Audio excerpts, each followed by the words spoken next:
to this meeting of the Board of Trustees for the Alabama Community College System on November 12th. I want to thank everyone for their interest in the business that we're conducting for this system. We appreciate your presence, and we look forward to having a good and very productive meeting. Next, we'll have the invocation and the Pledge of Allegiance.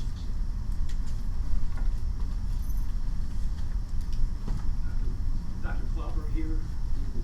There you go. Let us pray. Dear Heavenly Father, we ask for your blessings today. Bless this system and this board and these colleges, that they may go to serve Alabama and its people as we move our state forward, and help Alabamians move themselves forward in their lives, them and their families. In your holy name we pray. Amen. Amen. Thank you, Dr. Klauber. Would everyone stand for the Pledge of Allegiance?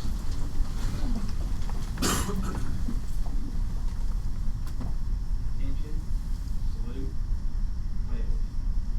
I pledge allegiance to the flag of the United States of America and to the republic for which it stands, one nation, under God, indivisible, with liberty and justice for all.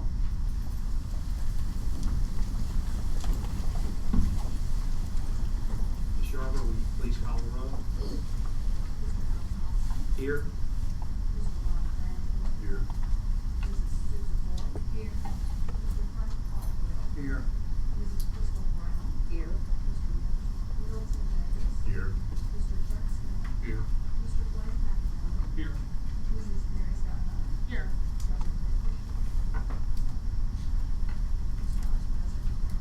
Thank you. Next would be the approval of our agenda. Mr. Vice President, I have three agenda items that I'd like to add, that they're put before the board for their approval. This is under 8A. These are items 2, 3, and 4. Let me just speak briefly to each one. Under item 2, this is a lease agreement that we discussed during the work session in October. The board raised two issues. One dealing with the board being covered should there be some legal action. And the second was ADA compliance. We have clarified that with the city of Gaston, and that has been included in the lease. We did not get that information until a day or two before the meeting. That's why we're adding it at this point. The second item is a recommendation for the appointment of a president for Gaston State Community College. And the third item is the new policy on consolidation or mergers of Alabama Community College System institutions. And again, just want to point out that this particular item that this was discussed at some length during the October work session, in fact, probably for more than an hour. Since that time, we have had meetings at the colleges. We met with presidents. We've met with state officials and many local officials. Regrettably, there was a clerical error, and this was not included on the first agenda that went out. But I guess I would also remind the board that we're not voting on any mergers or consolidations today. This is simply policy. And as mergers and consolidations move forward, it will be a very transparent and upfront process. So those are the three items that I recommend we attention. Next, and then delete this word organization. And delete the word organization. Item 5. Exactly. Thank you. Devil State, yes. Thank you. Thank you. It's Devil State. I apologize for that. You have before you the agenda with items 8A, 2, 3, and 4 added, as the Chancellor explained, and also a recommendation that we, under item 5, we just delete the word organizational, because the minutes of our last meeting was not an organization meeting, it was a regular meeting.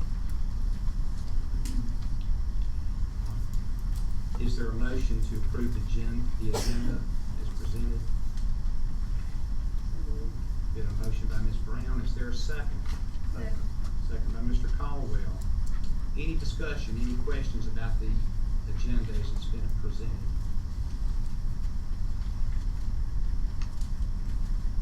There being none, We will vote on this. All those in favor of approving the agenda as presented, please raise your hand. Anyone opposed? The agenda is approved. Next would be item 5, which would be the approval of the minutes of the October 20th regular meeting, where we had Lawson State, by the way. They were a great host. Appreciate President Warren's campus being such a good host to us. We've all been, these have been presented to us. We've had an opportunity to review these. Is there a motion to approve the minutes? Motion to approve the minutes. Motion by Mr. Davis. Is there a second? Second. Second by.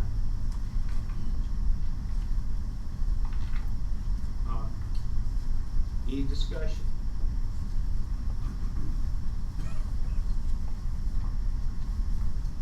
There being none, we'll vote on the minutes. All those in favor of approving the minutes as presented, please raise your hand. Anyone opposed? Minutes are approved. Item 6 is public comment. Sharper, if we had anybody registered to speak. Okay. There being nobody registered to speak for public comment, we'll move on to item 7. Chancellor. And I would recommend approval of item 7A1. And as mentioned before, we went over this at the work session for the October meeting. Is there a motion to approve item 7A1?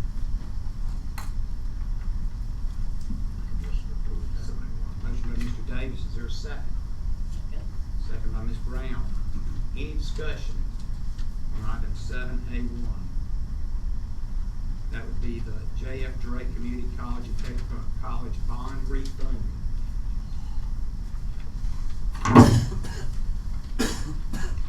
There being no discussion, all those in favor of this item, please raise your hand.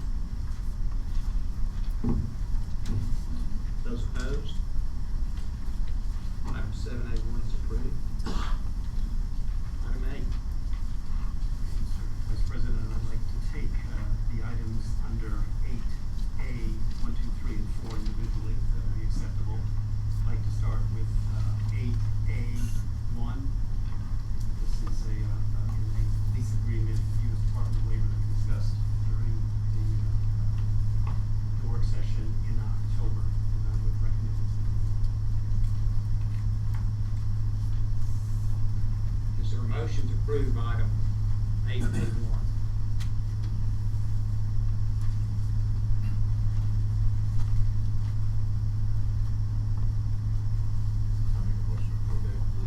Motion by Mr. Davis. Is there a second?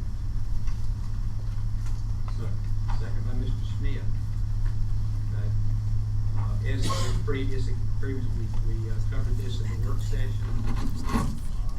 You've all been thoroughly informed on this. Any discussion, any questions about this lease agreement with the U.S. Department of Labor?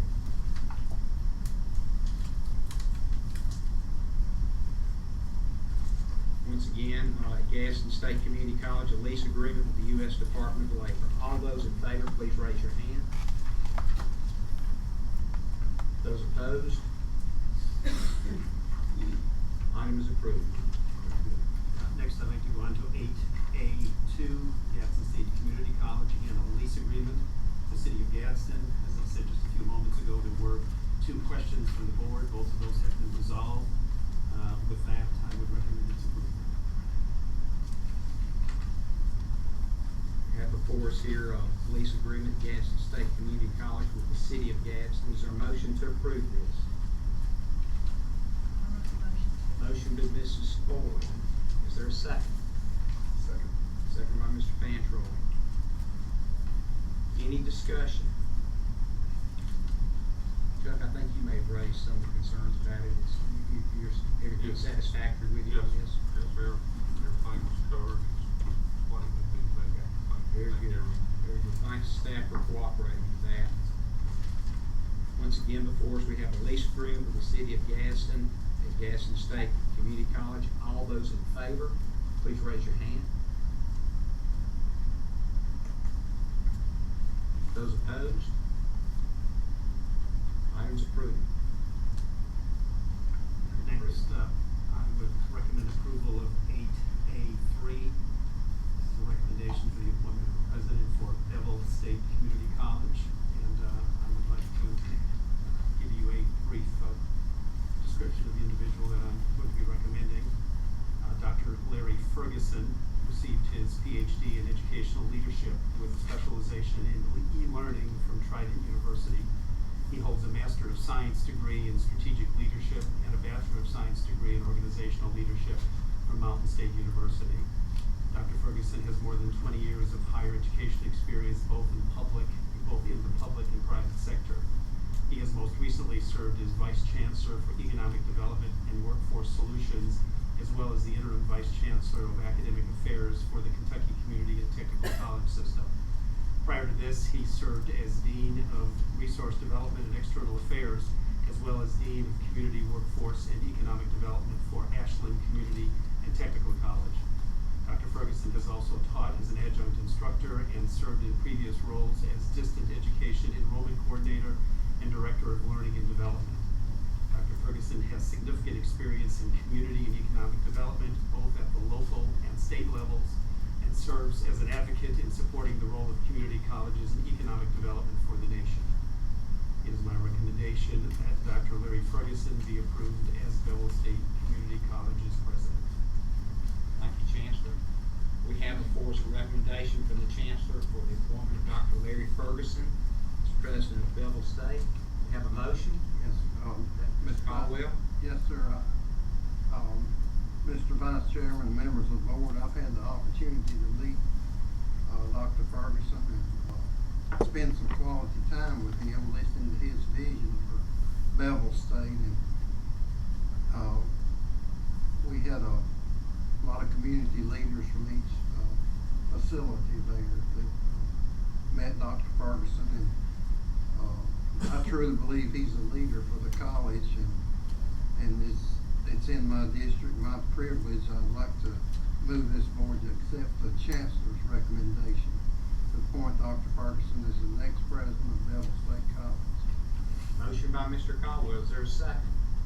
Second. Second by Ms. Floyd. Any discussion? Chancellor, thank you for thoroughly going over that. And Frank, thank you for your input and giving us perspective how the local input was solved on this appointment. And that's very much appreciated, Chancellor. Any further discussion or questions about this recommendation from the Chancellor? Once again, we have before us a recommendation from the Chancellor for the appointment of Dr. Larry Ferguson as President of Bevel State Community College. All those in favor of this, please raise your hand. Those opposed, like sign. Approved unanimous. Congratulations, Dr. Ferguson. Would you like to make a few comments to the board? I really appreciate the opportunity, and I'm very humbly honored to have the opportunity to serve the students, faculty, and the staff of Bevel State Community College. And I look forward to working with all of you as we try to face the future of economic development, workforce development, and higher education for the great state of Alabama. Thank you again.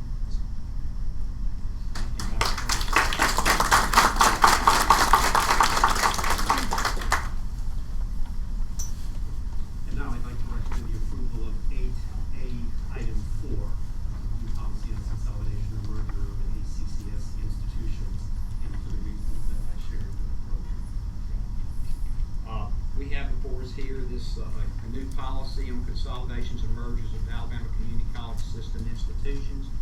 As we all recall, and I'm being repetitive here, but I want to be clear about it, we had an extensive presentation at the work session at our October meeting concerning this policy and discussion of this particular item. So it was ready to be put on our agenda. It was just a clerical error that it was not put on there sooner, but we all expected it and made it very clear that it would be on there. Is there a motion to approve this policy? Motion made. Motion by Mr. Smith. Is there a second? Second by Ms. Brown. Any discussion or questions from the trustees about this item?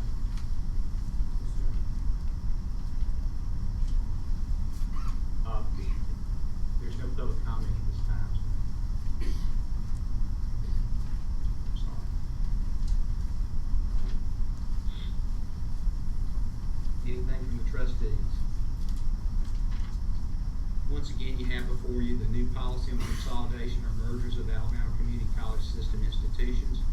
This is merely the beginning of setting up a process and a policy that the board needs to follow. No specifics involved in this. All those in favor of item 4, please raise your hand. Those opposed, like sign. Motion passes. Chancellor, next would be your report, but before you begin that report, I have some trustee items that I'd like to discuss. We have been in the process of establishing committees for this Board of Trustees, and we have 3 committees formed at this time, and I want to read those off and make a record of that. The first committee we formed was the Facilities and Infrastructure Committee. This committee is chaired by Chuck Smith, and the members serving are Milton Davis and Crystal Brown. We will also have staff liaisons on that. There will be participation by Frank Barnes and probably other staff with the community college system on that particular committee. The next committee is the Policy Committee. That will be chaired by Ron Fantroy. The other members are Susan Foy and Crystal Brown. Then there's the Finance and Audit Committee. That committee will be chaired by Blake McAnally, and serving with him will be Frank Caldwell and Milton Davis. And there will be some staff in the central office that will also serve as liaisons on that and on the Policy Committee in the future. There will be other committees established when time is, when it presents itself, when we have a need for those committees, and I'm open to the trustees for any recommendations that you have for further committees. But on a personal note, I want to thank each trustee for agreeing to serve on these committees. I appreciate your engagement and your participation and your valuable time, most of all. And look forward to working with you on these. And Chancellor, I think that's about it. If you're agreeing with what I'm going to do is yield my time for my report, and I'll give that report during the work session. I am very, very pleased to introduce our next speaker, who's going to lead us on an orientation about accreditation. And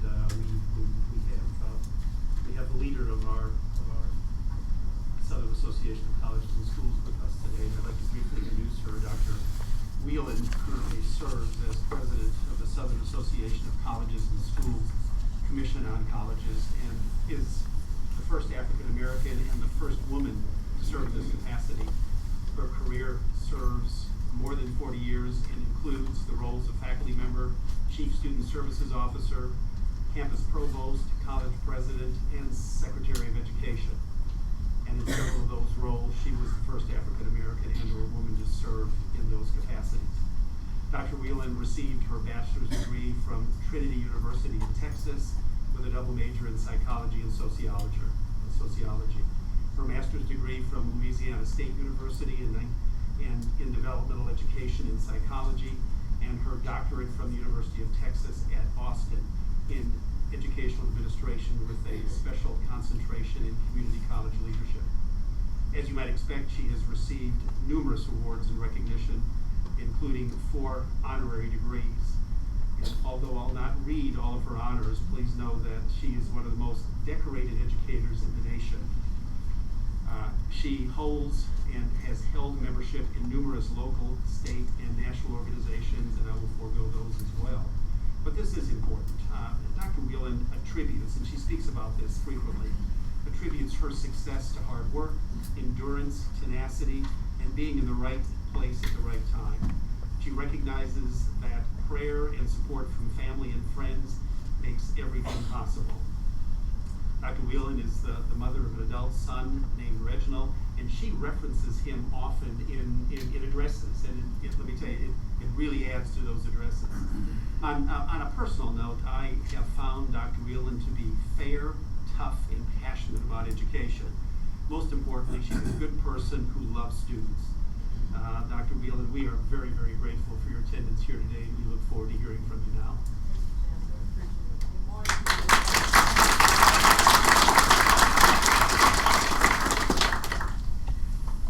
It's great to be back in the great state of Alabama. I do appreciate the invitation.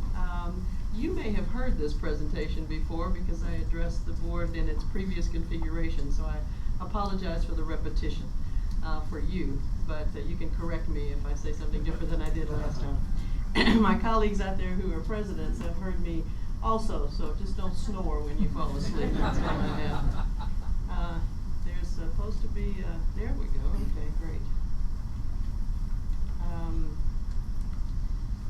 What I want to do today is to share three things. One is to help you have a basic understanding of what accreditation is, an understanding of the structure of our organization, and an understanding of your role as the board in the accreditation process, and in some cases, how your behavior might get me here in a very different capacity of visiting, which is not a good thing.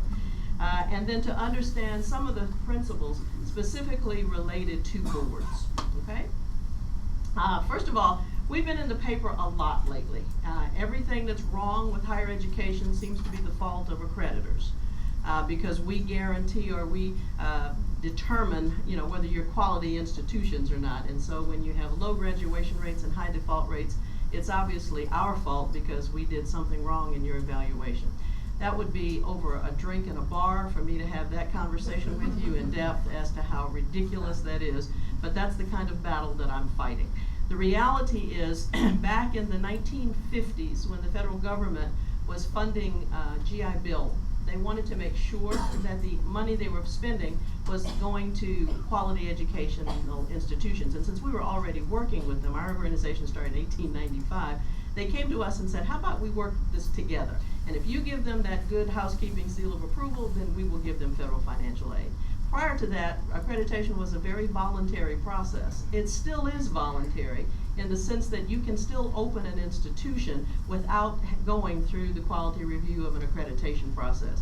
However, those institutions that are accredited won't give your students the time of day or accept any of their credits, nor are they eligible to avail themselves of federal financial aid. So it's a big deal from that standpoint. But it also lets the public know that you're an institution worth attending.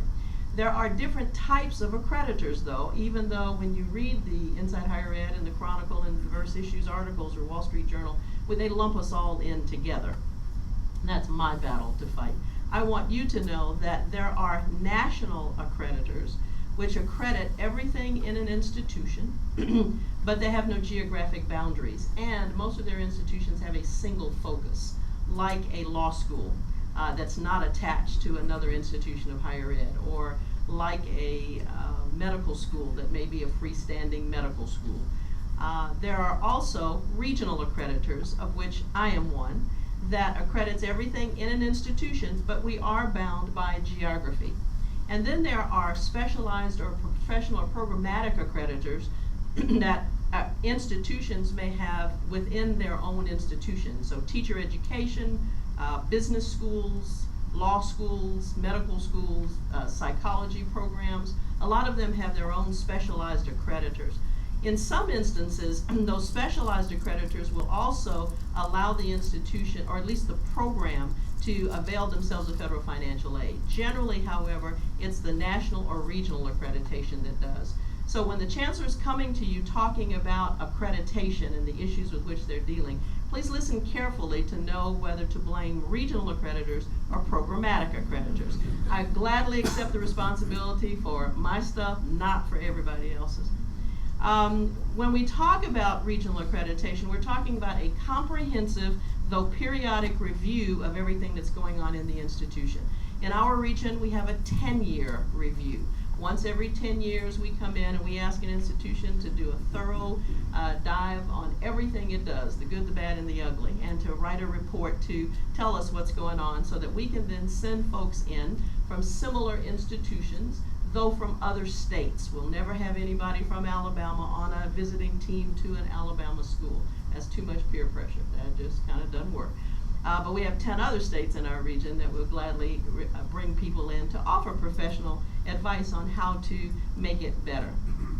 The process focuses on, I'm not doing well with this clicker, there we go, Institution-wide goals, processes, and outcomes. We're looking at the big picture of the institution. While we also look at the different units, it's how they fit into the big picture, if you will, of the overall quality of the institution.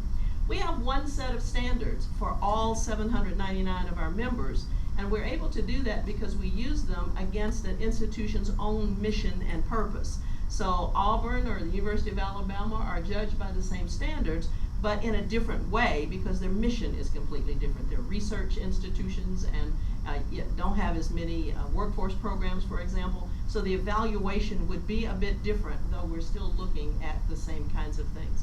As I mentioned, we are regional in scope. It is a voluntary process. It is a non-governmental process. Even though we partner with the federal government, we are not a federal agency. We are a private membership organization. The college presidents, the presidents of the institutions we accredit are the members of our organization, and we make no decisions or changes unless the membership approves it, okay? There is a question going around, well, why do we need regional accreditors? Why can't we have one national system of accreditation?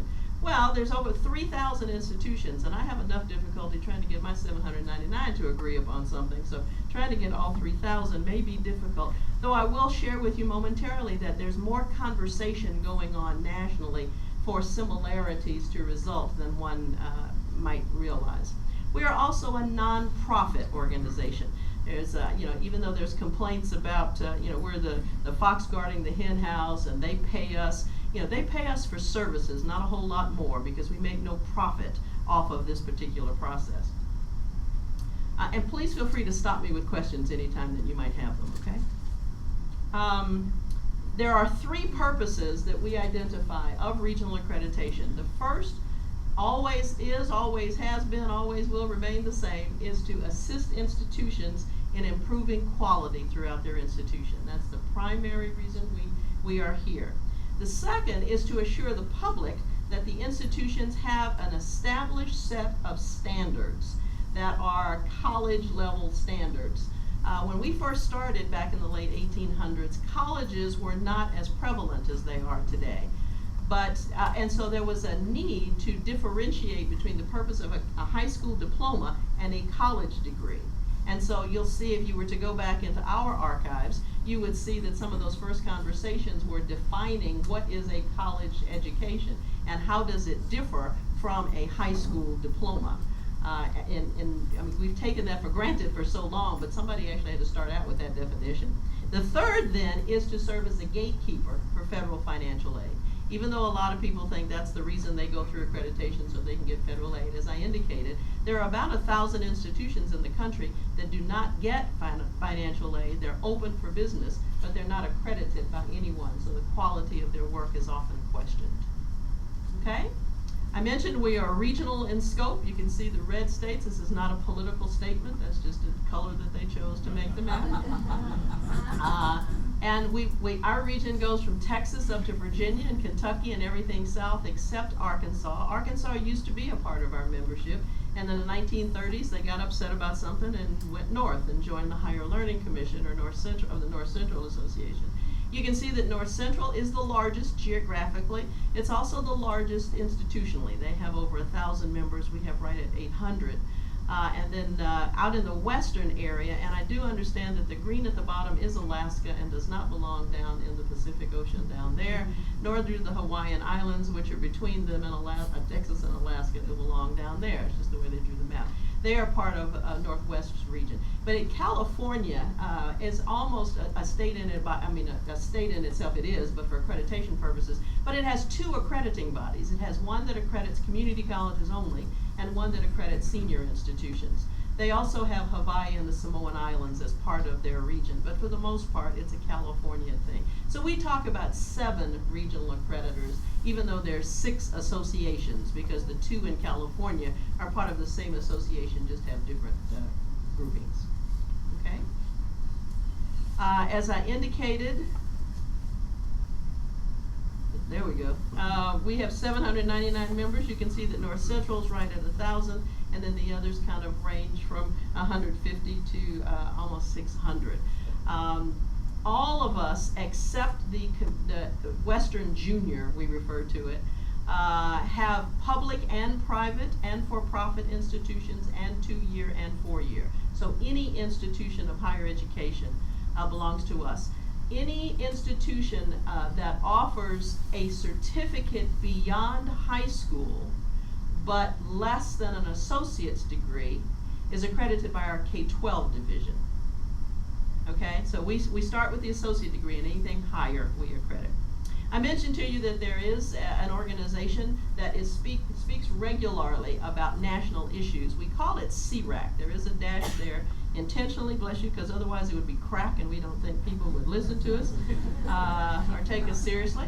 It stands for the Council of Regional Accrediting Commissions. It is I and my 6 colleagues and our board chairs. The 14 of us meet once a year, but the execs meet 3 times a year in person. We have bi-weekly phone calls, and I get more email from them than I get from my staff.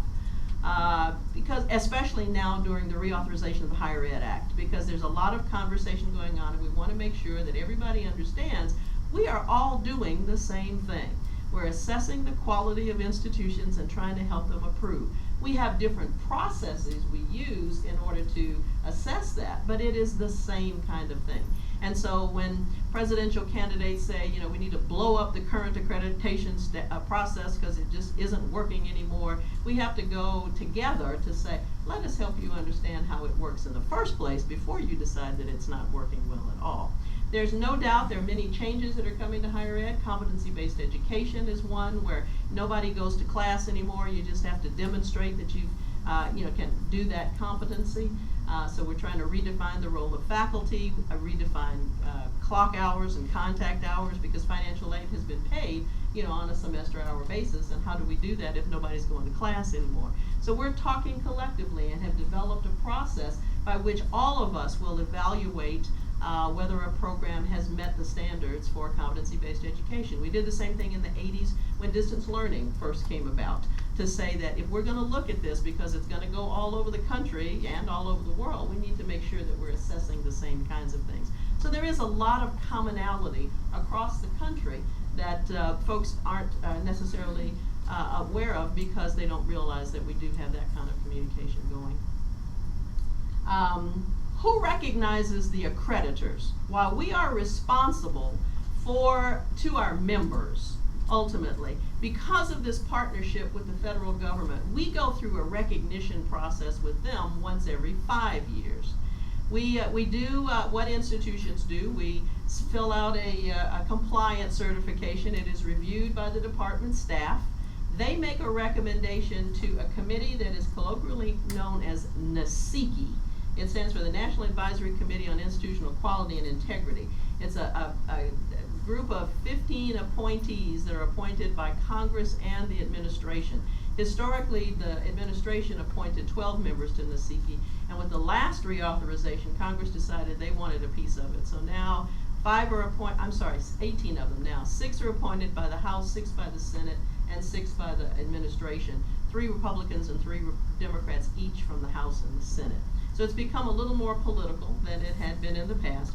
But they review the report that comes from the department and determine whether we are indeed, still living up to the agreement, doing okay. And they make a recommendation then to the Secretary of Education as to whether we should continue to be recognized. If we lose our recognition, the institutions lose their ability to get federal financial aid. So that's pressure on us to make sure that we're still living within the agreement that exists with the department. This becomes seriously important when things like the reauthorization are going on, because in order to get institutions to comply with some of the standards that the department has, because the department has no control over institutions. Ideally, some would say nobody has control over institutions, but ideally boards have controls over their institutions. But for example, with the last reauthorization, which happened about 8 years ago, there was a lot of complaining that was going on with for-profit institutions.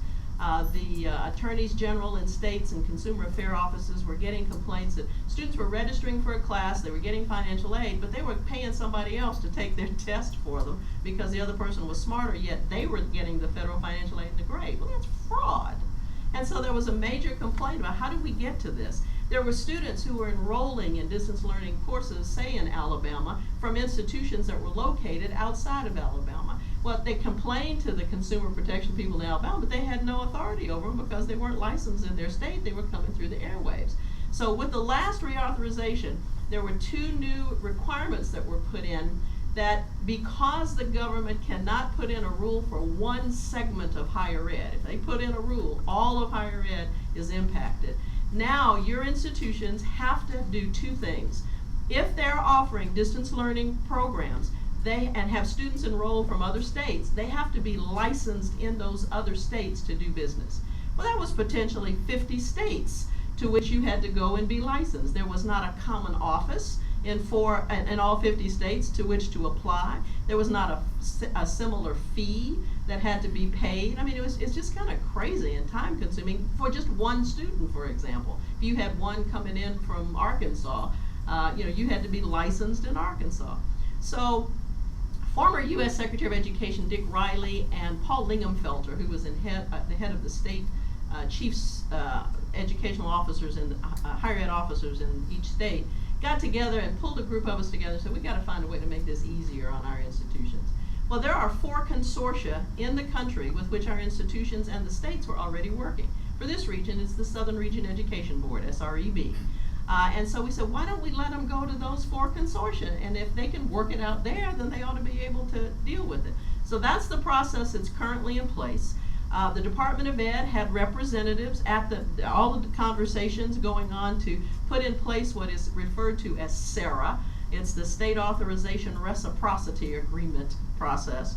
However, that person left before the department approved it, so we're still waiting for department approval. And right now, institutions still have to show that they are trying to get licensed in any state other than the one in which they may be physically located. It's painful, it really is. So we're still working with them. There's now a national council on SARA, and I happen to serve on that one. And so we're still working with the department to say, come on folks, this is the process, it's been approved.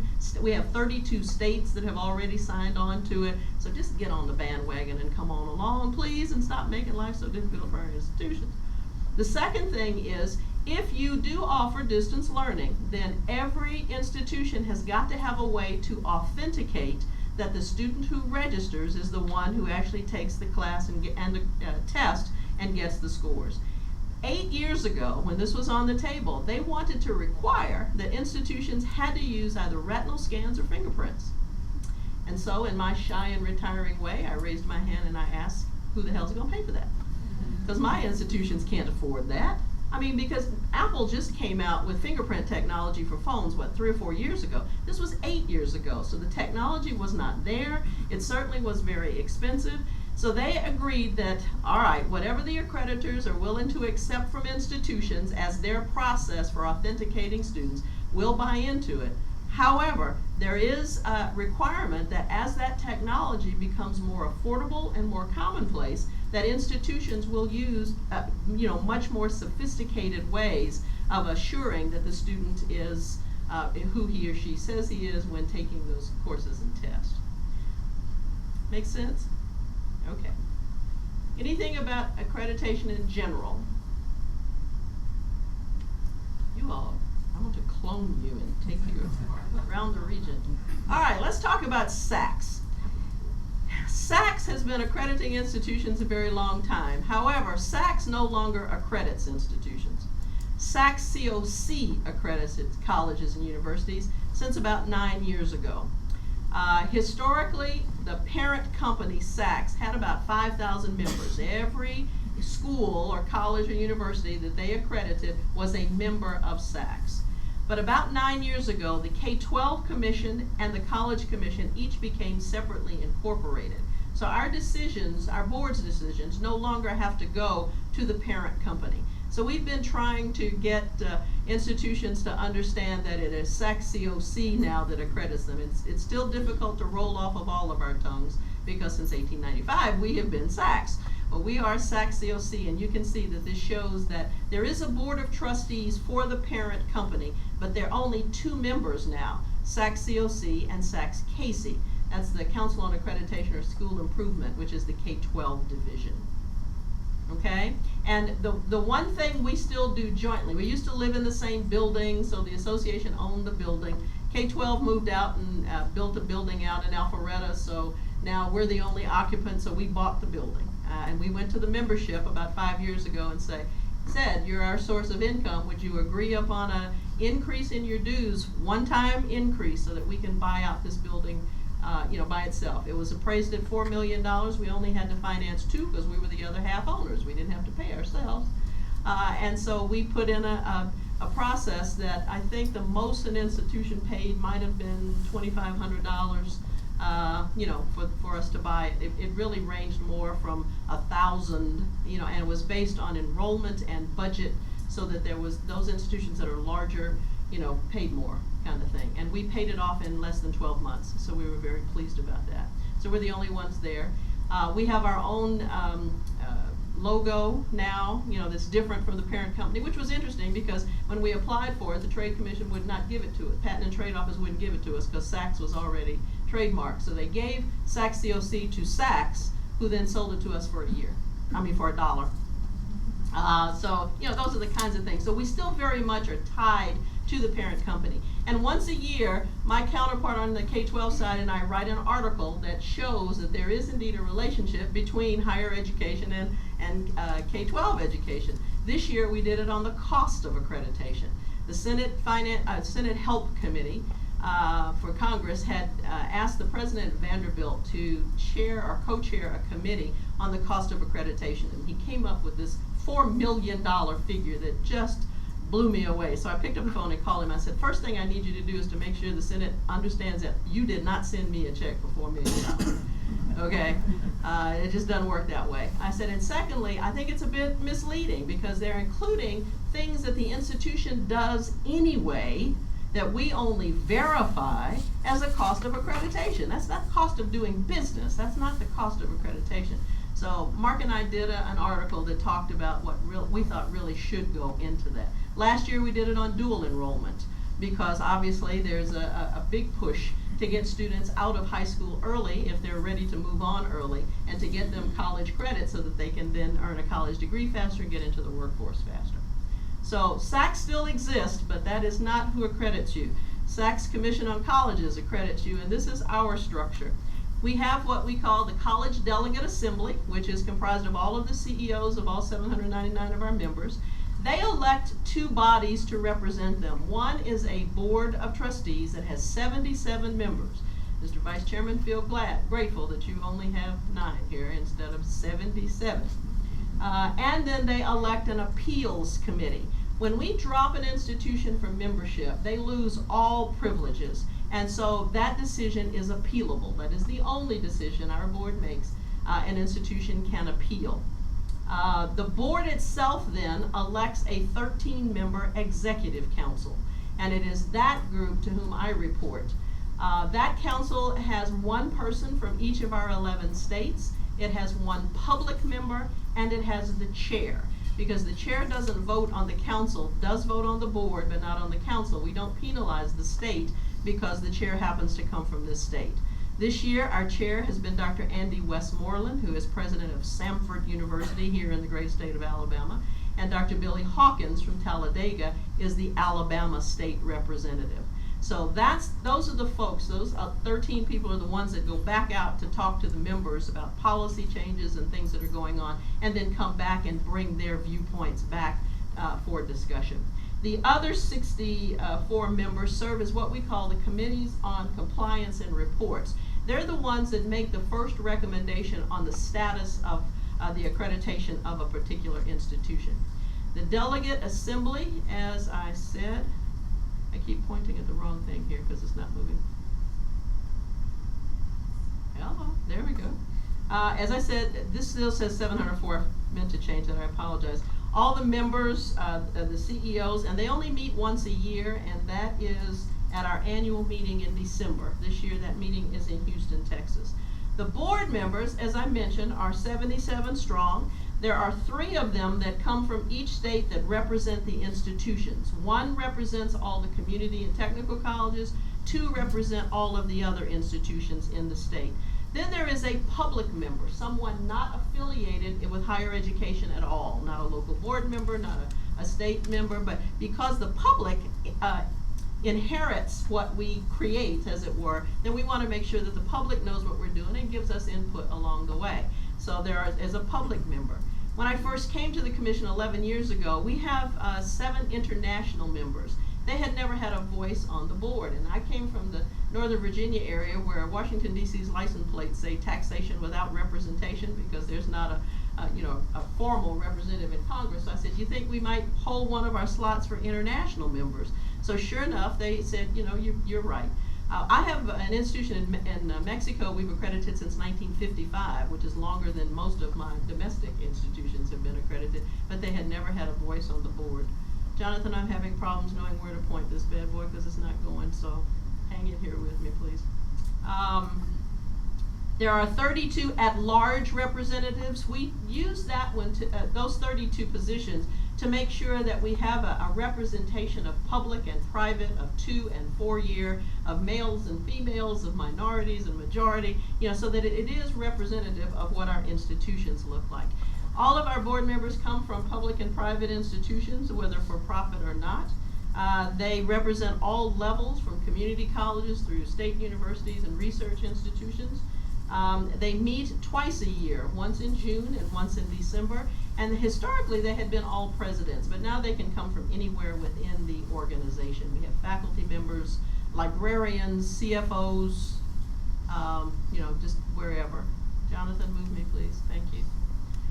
The Executive Council, as I said, has 13 members. One is from each of the 11 states, 1 public member and the chair. And the Appeals Committee, as I said, meets only when we drop an institution from membership. This is an interesting group. We had, I guess it's been 7 years ago now, an institution we dropped mostly for financial reasons. And most of our institutions that we drop are because, they don't have enough money to keep the doors open. The institution was in North Carolina, and all of these examples that I will share with you today have been made public, so I'm not giving away any trade secrets. I like my job, I will not give you trade secrets.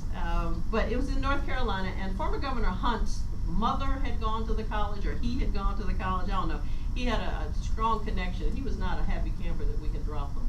So he worked his political magic and got it all the way into the Higher Ed Act, it was 8 years ago, that said if an accreditor drops an institution solely for financial reasons, and they find a bucket of money between the time they're dropped and the time the drop would be effective, they need to be able to bring that information back to the Appeals Committee. Historically, we had not allowed that because we had no way to verify, and people would bring us pledges. Well, pledges are worth about whatever the paper on which it's written. It's not money in the bank. So Higher Ed Act was put in there. So now we have what we call the St. Andrews Act. So an institution can only appeal for 2 reasons. One, because they don't think the decision was fair, or because we didn't follow our own procedures. They have to prove one of those first. However, if they were dropped just for financial reasons, they can also say, but I've got some more money and that's the only reason you dropped me. So that's a change that's happened since I've been here. Those CNR committees, as I mentioned, are the 64 other board members who are not on the Executive Council, and they make recommendations about the status of the accreditation for each of these institutions to the Executive Council. The Executive Council then reviews those and makes a recommendation to the full board, and it is not until the full board has approved it that the status of the institution's accreditation is determined. Okay? The process is about a 2-year process for an institution. They submit materials. There's a committee that comes to visit. Their information from the committees and the institution go to the CNR committees that are meeting. Jonathan, thank you. That recommendation then goes to the council, which then sends it to the entire board. Okay? The standards we use, we call the Principles of Accreditation. We used to have over 400 criteria. And those presidents who are out here who've been around a while, you remember those wonderful criteria. We call them the should and must statements. It was like the Gestapo, you must do this, you should do this. That was when we were literally counting library books per discipline. Okay, we wanted to make sure that students had original sources of information when they would go to do research. So we would literally count library books. And about 12 years ago, members said, y'all have lost your mind. I don't need to know all this. Besides the fact we don't have books anymore. We've gone to databases. What you gonna count? Bits? So we changed to a whole new process called the Principles of Accreditation, of which there are about 93 of them instead of the over 400. These are the requirements and standards which every institution that is currently a member or wants to be a member has to demonstrate that they comply with each of those standards. They were developed by committees of people in the field. The staff does not sit up and get creative with these kinds of things. And they can only be implemented or changed by the members. We are in the process now of reviewing our standards to see if we need to add or delete anything or clarify anything, because the Higher Ed Act is around. There's always something new that we'll be required to do that needs to be included in that. So we've got a call out to our members that if you're having problems with any of these things, let us know. And there is a committee being chaired by Sandra Jordan from South Carolina, looking at what do we want to say to these, for these things, and how do we want to clarify them. There will be a new standard, I can bet you, and that will be directly related to the completion agenda. We have spent generations focusing on access. It has been extremely important that everybody has a chance to better their lives by going to college, some college. Well, now they want us to do more, not just keep your doors open, but make sure they get out, but they get out with some kind of certification to show that they're eligible to do so. Our institutions in our region have graduation rates that range anywhere from 5% to 90%, depending on the institution. But it also varies based on mission of institution. With community colleges, for example, most of the students don't go with the intention of graduating anyway. Not with an associate's degree. They may want a certificate. They may want to take 1 or 2 classes that's going to get them a job promotion. Well, by the department's measure, that's a failure. That's ridiculous, is what we keep telling them. The data that the department keeps also is based on first-time, full-time students, which happen to comprise about 19% of all college students in America. So those who transfer are not a success. The institution that transferred them is a failure because they left before they got a degree. It's just kind of an interesting conversation that's going on now. So we're trying to convince them that there's more to the data that you need to keep than just the first-time, full-time students who came, finished in 4 years, and went on and got wonderful degrees. That's not your population at all. It's just not. Most of your students are over 25 on average. They are not right out of high school. They're working, have jobs and families, and going to school all at the same time. But they're not counted anywhere in the department's figures if they aren't first-time, full-time students. Dr. Wheelan, Yes. I have to make the state board work session at 11, so pardon me, but Dr. Wheelan, thank you for being here today. My pleasure. Thank you. Our principles, our most basic principle is the one of integrity. Because this is a continuous improvement process, we can't help you if you lie to us. As simple as that. We've had 2 institutions that have gotten caught because we found out that it was not always true information. One was an institution in Mississippi that did what we ask institutions to do, and that is talk with each other, find out how they're doing stuff, what is the best practice. But when you do that, don't include their report in yours and not change the name of the institution. I mean, it's not yours, and the president signs off on that, that this is true for us. Well, it wasn't. And so the board dropped them. They sued us, and they won because we didn't follow our process. We'd never just drop an institution. Because it's a continuous improvement process, we give them a chance to improve. So they came back into membership on probation and were able to show that that was just an error, that we didn't read well, and this is what was true going on.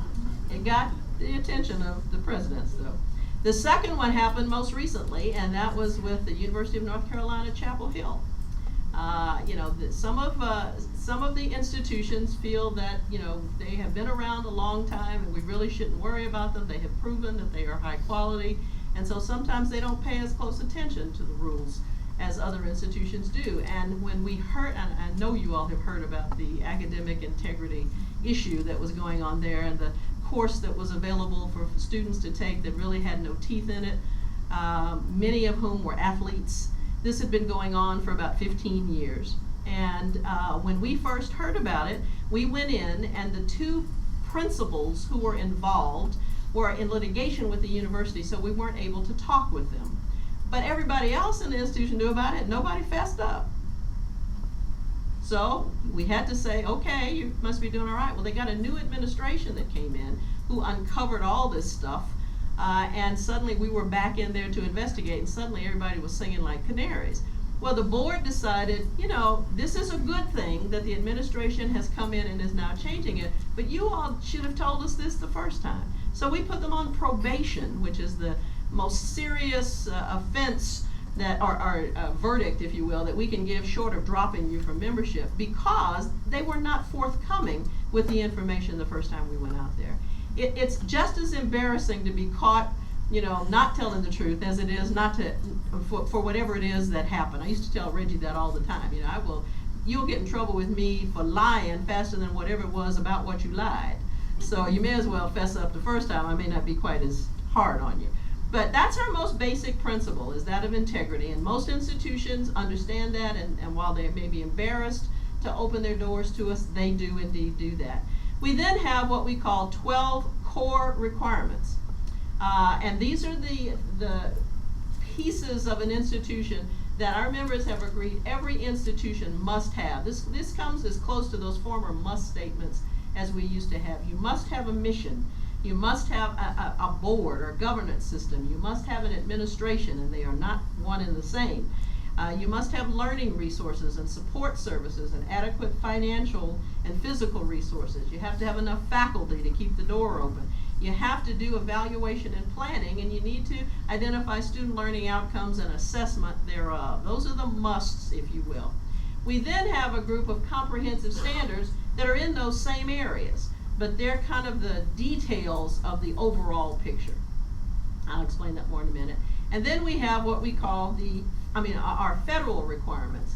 Those are some of the things that, because of the Higher Ed Act, have come in and the feds have mandated that our members didn't think about doing on their own, as it were, but for which we have agreed to be responsible for ensuring that institutions do. You can see the student achievement and student authentication issues as a couple of those items that are in there. Okay? I promise I'm getting to your role soon. I want you to hear about the process, though, because it's a 2-year process every time an institution goes through reaffirmation. They start by coming to a leadership orientation so that the president and chief academic, student services, fiscal officer, and the institutional effectiveness or research person understand what we expect and what changes have happened since the last time we went through it, and any questions that they might have. They then go home and for 9 months work on the compliance certification, what used to be called the self-study. And they'll take the 93 principles and show how they comply with each of those principles. They send that back to me, and we have a group of folks that come to Atlanta. We have about 15 committees of 25 people each. Each committee looks at 3 institutions' compliance certifications.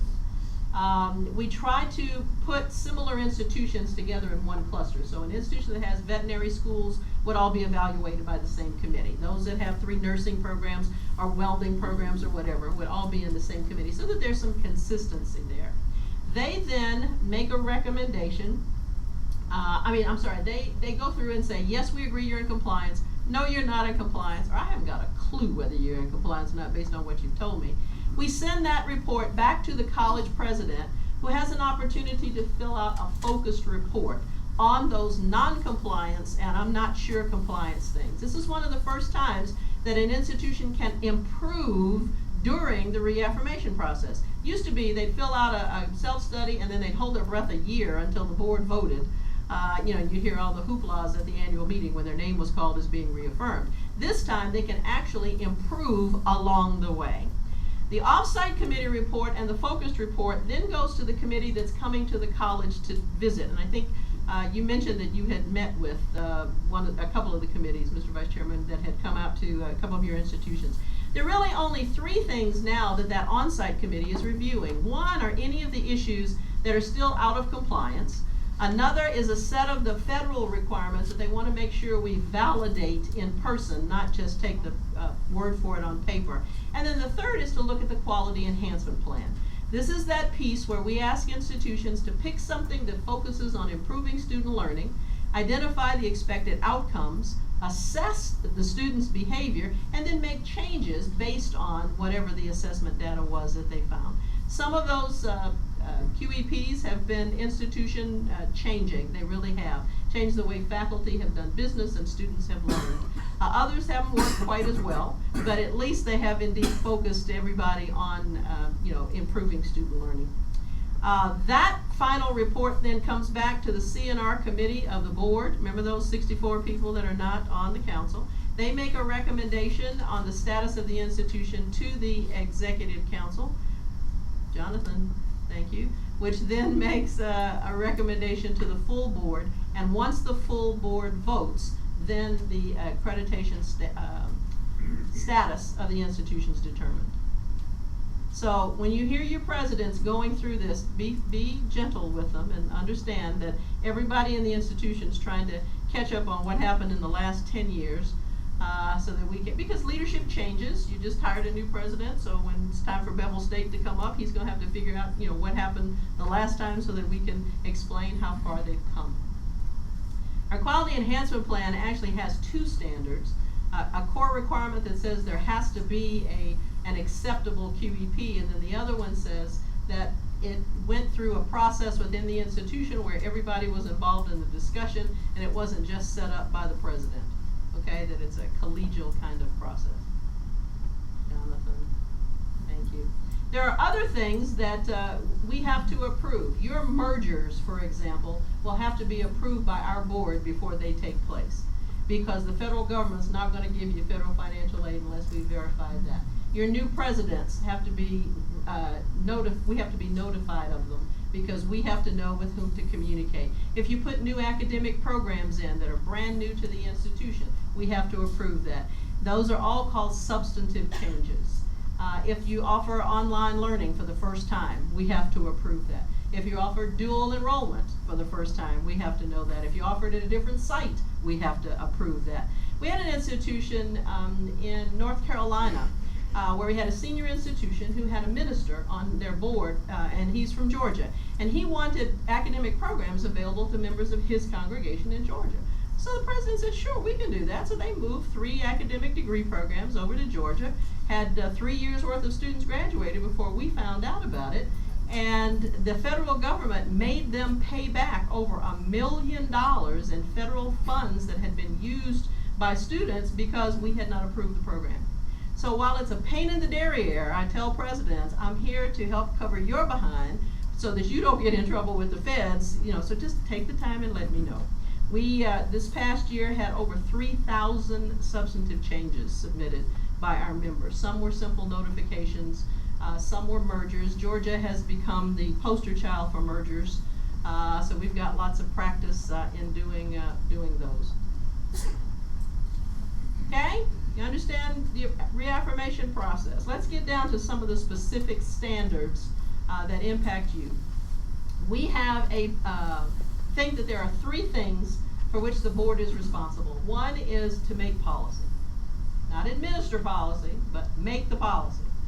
A second is to hire, evaluate, and if necessary, fire the CEO. You don't like the way things are going, then you need to fire the chancellor. That's who you hired to make sure that everything works, okay? And then the third is that you have fiduciary responsibility for the institutions. Our board has started citing boards if an institution's getting into financial trouble because they figure you should have known about it. We have too many institutions where the board has not attended to the finances and they've gotten in trouble and lost membership. And the board members said, well, we didn't know. We didn't read the thing close enough. So your audit and finance committee is a wonderful committee to have because they can work on your behalf to make sure that the bottom line is being met, that there is indeed enough money to go around. Yes? A little bit of fine line between It's not fine at all. It is very bold. Let me tell you how it tends to work, a best practice for you, okay? The chancellor, and I don't know in Alabama specific, but oftentimes in state systems, the budget will come to the chancellor, who will then divvy it out to the institutions. In some states, there's a line item for each of the institutions, okay? The CEO of that institution, in our mind, is responsible for everything in that institution. So your presidents are the ones with whom we communicate, not your chancellor, because we don't accredit systems. But because they are a part of the system, then they keep the chancellor apprised of what's going on. You all tend to lobby together, you educate the legislature, on the needs of the financial assistance that they need from the state or whatever. If you find that money's looking funny, your role as a board member is to ask the chancellor, what in the world is going on? Who are these presidents out there that you've got working for you that are not getting this done? Or why, I thought we had a policy that said 80% of the budget was supposed to go to instructional issues, and this institution's got 95% going to, what's going on with that? Your conversation should be with your chancellor. That's who you hired to manage this system. Not to get down and call the CFO at an institution and say, what in the world is this audit supposed to mean? When you start calling institutions directly for information, that's when we get a little concerned. And one of the bigger reasons is not that your chancellor's gonna lie to you, but if he does, then you fire him. I mean, I love you, Mark, but that comes with the job. But you may have a question to ask that the information the CFO at the campus gives you may not be the right answer to the question you ask. Because that CFO only knows his or her piece. What you're asking is a bigger piece of a bigger puzzle. You're paying the chancellor to know about that bigger puzzle. So you should get that information, and he should then make sure every board member has the same information. Because as a board member, you have no authority. Your authority comes as a board. So when you start meddling, it throws the whole balance of the authority of the board off. We put the University of Virginia, Mr. Jefferson's university, on warning because there were 3 trustees who didn't like the president, and so they maneuvered a way to try to get her out of there. You can't do that. You have no authority, a minority of you. It's the board that acts. And so to keep the board informed, then you should work through the chancellor. Just makes life a lot easier, smoother. The presidents are out there to attend to their students. He's the one that should give you the information that you want. Okay? Which leads me to the next slide, Jonathan, that says you have a CS at the end, by the way, stands for comprehensive standard as opposed to core requirement. Any institution, by the way, that gets a recommendation from our board and a core requirement automatically goes on probation or warning, which is why the University of Virginia went on warning, because the standard I'll get to in a minute is a core requirement. This one says that every board has a distinction, clear and appropriate, in both writing and practice between the policy-making function of the board and the responsibility of administering that belongs to the colleges. Okay? That's the one that sometimes I'll have to come in and say, you went over there and you asked for this information, and I had a situation in Dallas. They were looking for a new president. They had a search committee, and one of the trustees decided she was going to interject herself into the hiring process. And she demanded that they had, several Hispanic finalists in there, that they not close the search until they did. That was totally inappropriate, because that's the management's responsibility. If there is a policy that says all of our presidential searches shall have X number of whomevers in them, then if they're not following the policy, then she would have grounds to complain. But to actually go and involve herself in that got them in trouble with us. I had to go and say, you don't want the accreditation of that institution to be in jeopardy because of the behavior of a board member. Now, that's not to say you should not be interested in what's going on at the institutions. They would want you to be supportive. But to go and fix them is not your job. At least not without getting in trouble with us. You can do whatever you want. I mean, this is your institutions, but I will be back. And it won't be pretty. Here's the one that got UVA in trouble, because we have a standard that says there is a board, that it has the legal authority over the institution, that there is a minimum of 5 members, and they are not controlled by a minority of board members or organizations or interests separate from it.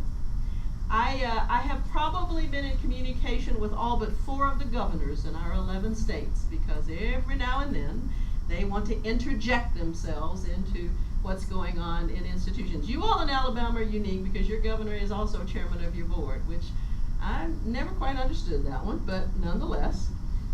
UVA had those 3 board members who tried to orchestrate the ouster of the president. This flew in the face of this particular standard. It's a core requirement, one of those must things, and so we put them on warning because they had violated that particular one.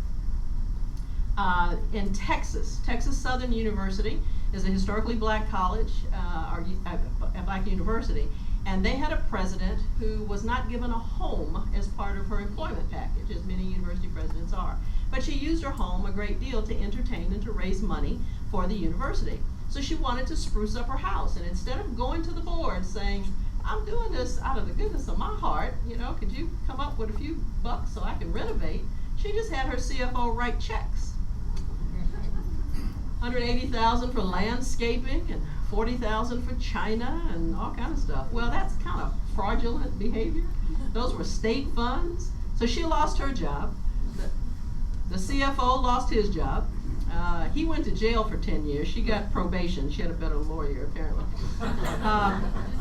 But the governor wanted to disband the board because they said board should have known what was going on. And he wanted to put an overseer, which I found an interesting expression for an HBCU, but nonetheless, an overseer to report directly to him on the institution. And so someone thought to ask, can he do that? I said, Governor Perry can do whatever he wants. That's his institution. But if he does it, then I'm going to have to yank the accreditation from the institution. And unless he's got money to pay the financial aid that the students are using, then they'll probably close down, because we have a standard that says you have to have a board, it has to have a minimum of 5 people, and it has to not be controlled by a minority of the board or outside interest. Okay? So you have the responsibility to protect that institution. Another one is the roles and responsibilities of the faculty. You should have policies that talk about the roles and the responsibilities of faculty, both in terms of governance and in academic matters.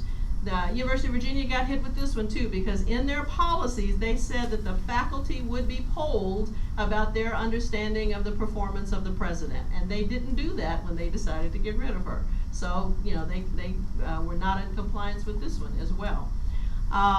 There should, in your policies, talk about curriculum development and how curriculum should start with the faculty. They are the experts in the institution you hire, and so any curricular changes that come up should come from them. Even if you all have a wonderful idea about, you know, what curriculum should be offered, the chancellor should take that back to the faculty, and the faculty should come up with that curriculum. It should not be from the top down, because they are the experts. Everybody's got a role to play. And they're all busy enough that you shouldn't have to be doing other people's jobs for us. You should also have a policy that ensures and safeguards academic freedom. Now, I have to tell faculty all the time, academic freedom does not mean you can say or do whatever you want in your class. It does not. Okay? But it does protect faculty even when they're saying things with which you may not agree. I have had the governor of Florida on speed dial for about 3 years now, because every time something happens down there, he feels the need to comment on it. And I keep trying to tell him that, Governor, when you speak, it is gospel, because you are the governor. You are not just a regular citizen. And if the boards you appointed are doing stuff just because you say so, then, you know, they're falling to political influence. And we have a standard against that one. They had a faculty member who was doing a sociology experiment that they were replicating from another institution in another part of the country. The chancellor, the president of the college knew about it. The dean in which the department was located knew about it. Everybody said this is okay. And the experiment was to show that just seeing a word can excite one to a very volatile response just as much as if somebody slapped you in the face with it. So he had the students write the word Jesus on a piece of paper and said, now put it on the floor and step on it. Well, students just went crazy. And that was the point of the experiment, to show that just seeing the word Jesus for Christians, to defame that was just not going to happen. Well, the governor said that faculty member needs to be fired for doing stuff like that. And so the board had to say, Governor, we may not like it, but none of those students was forced to do that. That was the whole purpose of the experiment. And we have safeguards that say faculty members can, within reason, do those kinds of things. That's what I mean when I talk about the policy on academic freedom. So the board defended that faculty member, even though they didn't agree, with doing it. They understood why it was being done. Nobody was being forced to do it, in order to prove the theory that he was trying to prove. Okay? This is the one that protects them from undue political influence. That says it is your job to make sure that our institutions are protected from undue influence. And it's tough for appointed boards, especially when they are appointed by the governor, not to just do what the governor says do. Okay? But our belief and the best practice is the governor has put you here because he has faith in the skills that you bring to this table to effectively govern these institutions that you have. And he certainly is welcome to make some suggestions, but if you do stuff just because he says so, whether it's in the best interest in your mind or not, then that kind of falls in the face of this. We had a situation in the state of Georgia in which I live, that the University of Georgia wanted to offer some engineering courses. Well, Georgia Tech went ballistic because that's their bailiwick. Have you lost your mind? And so the president of Georgia Tech went to the governor and said, we can't let this happen. So the governor then called every one of the board members, because he had appointed them, and said, we can't allow this to happen. So the board chair called me and said, can the governor do this? And I said, sure, the governor can do whatever he wants, but not without consequence. Okay? If you all vote just because the governor said so, and that can be proven, then you have just jeopardized the accreditation for them of 32 institutions, because they have a state board for all of their institutions. So I stayed around after that meeting. They took the vote, and it passed something like 9-8 to give the University of Georgia the courses that they wanted. So I do work for you, and I have taken on governors. Governor of Mississippi had a bill in the House and Senate that he was supporting to say that if anybody who was trying to enroll in a teacher education program had to have a 3.0 GPA and a 25 or 26 on the ACT. Well, governors are not supposed to be determining college entrance requirements. They can determine state licensure requirements because the state gives the license. So I got called because they could not explain to him why this was not in his wheelhouse, and I wrote him a letter. I said, Governor, with all due respect, it is the faculty at the institutions that are in a better position to know what the minimum qualification a student should have in order to enroll in an academic program, not the governor. And if you continue to influence them, then you're going to jeopardize the accreditation of your 8 state institutions. So bless his heart, he went to the board meeting and reamed them out for not being interested in quality teaching, and wanted to know who this shadow organization was that could tell a governor what he could do. I said he'd probably really be upset if he knew a black woman was in charge of that organization, but nonetheless, those are our rules. Everybody's got a role to play, and the faculty are the ones. You can't tell me that there have not been wonderful teachers who did not have a 3.0 GPA or a 25 on the ACT. You just can't. I can show you some that are. It does not mean that they're not in favor of good quality teachers at all. So I work for you. We have another one that talks about conflict of interest. And this is one with which I'm struggling in Alabama because the governor is the chairman of your board.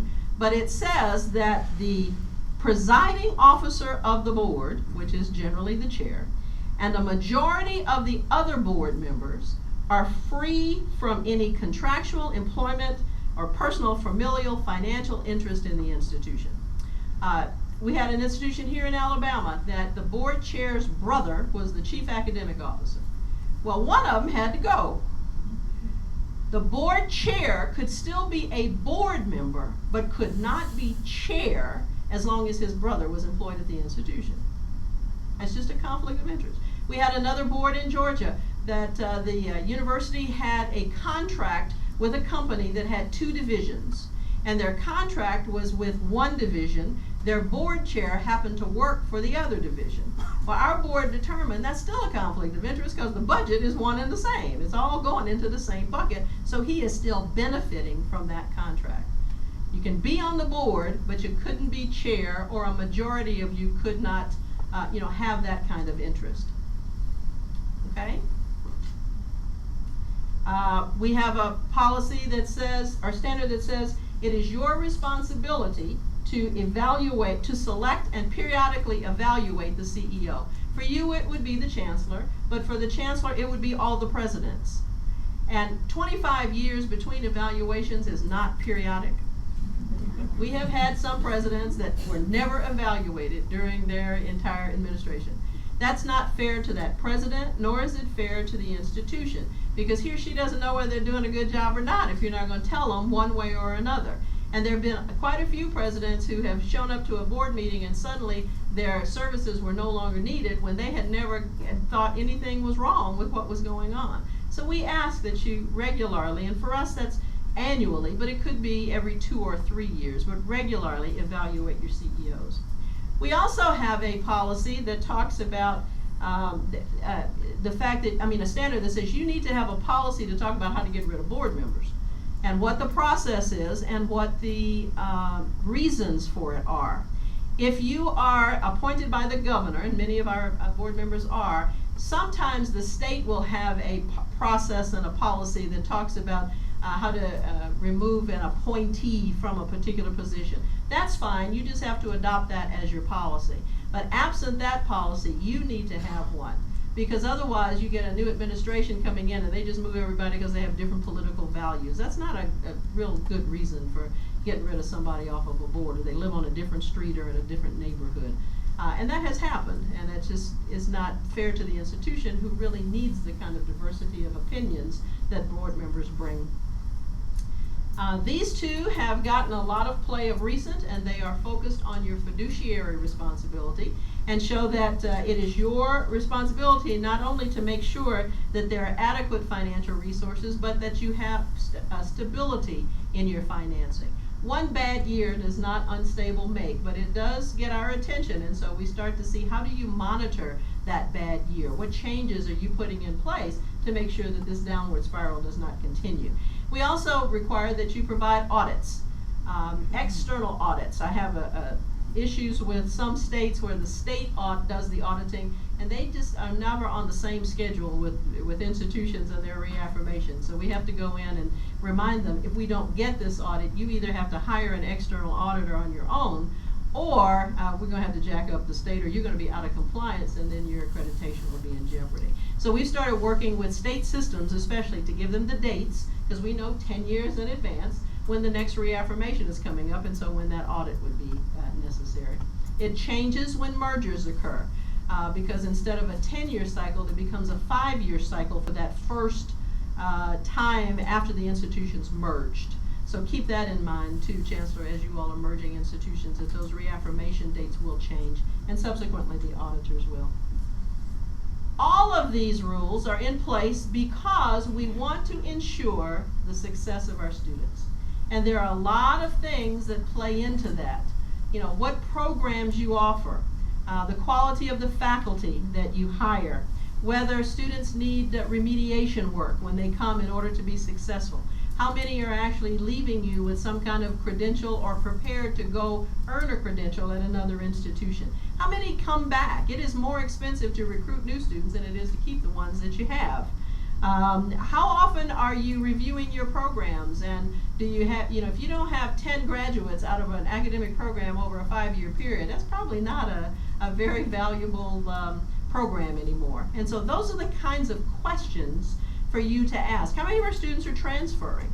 You know, do we have transfer agreements? In some states, the states have already mandated how students will transfer and which credits will go, but in some, they leave it up to the institutions to determine that. Those are not just regional issues, those are also national issues. Even President Obama in his first State of the Union address talked about the need for completion to be improved. I'm on the Lumina Foundation board, and they have what they call Goal 2025, that by 2025, 60% of adults between 18 and 60 will have some kind of credential beyond high school to show that they can go out and they are employable. A lot of transparency requests are coming. The federal government wants us to post our committee reports up online, and I asked them, which report do you want me to post? Because I have 3 of them. I have the off-site report, the on-site report, and the board report.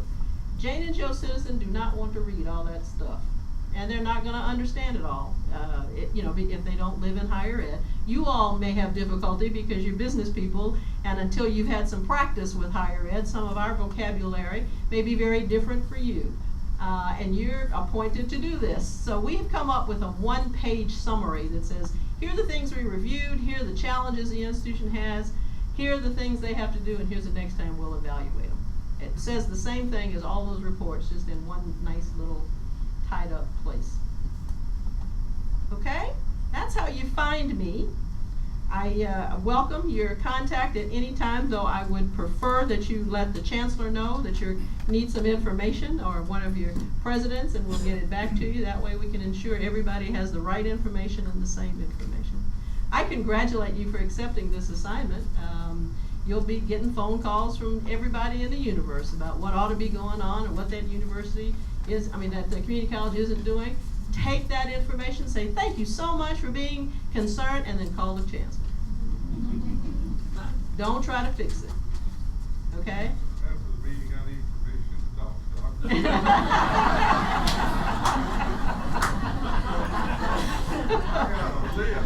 I understand. I do understand. You know, because you're from the community and you are representing the community's colleges, you are going to get more contact with people you have never seen before than you ever have, because they want to have some say about what goes on in their colleges, and they should. They're taxpayers, they should. But your job is to listen to them and bring the action to the chancellor, who can then jack up the president and say, you know, what's going on at your institution? Okay? It just keeps it cleaner for everybody. Everybody gets the same information. You know, you're not stepping on toes. They're not stepping on your toes. You have the ultimate authority. They can't take that away from you. I got paper that shows you have the ultimate authority here. Okay? I will be around at lunch, too, to answer questions. Yes, sir? Are the Principles of Accreditation available online? They are. They are. Our web address is the saccoc.org. Down the left-hand side are some hot links. The second one, I think, is accreditation standards. Mm-hmm. We also have paper copies for $2.95 or something if you want to purchase one. Any other questions? Thank you very much for inviting me.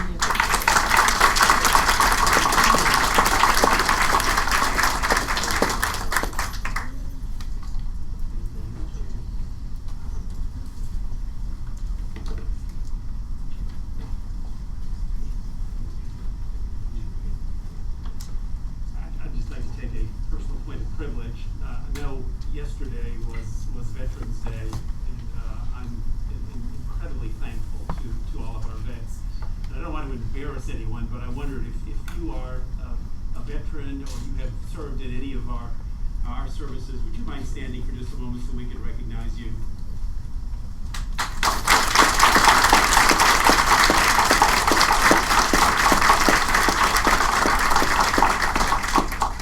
We don't say often enough thank you for your service to our great country. Thank you. Thank you for doing that, Chancellor, and thank you everyone for their service. I hope everybody had a good day yesterday. Great observation. Thank you, Dr. Wheelan. Outstanding presentation, and we have much to learn from you and from your organization. Thank you for being here. And the next item, we will After adjournment, we'll meet again this afternoon for our work session in the President's Conference Room at 1 p.m. And then our next regular meeting of the Board of Trustees will be in this room, December 10th at 10 a.m. Trustees, do you have any other business or any comments for this meeting? Anything else to come before the board? I'll now entertain a motion to adjourn. Motion by Mr. Davis, is there a second? Okay. All those in favor, please say aye. Aye. We stand adjourned.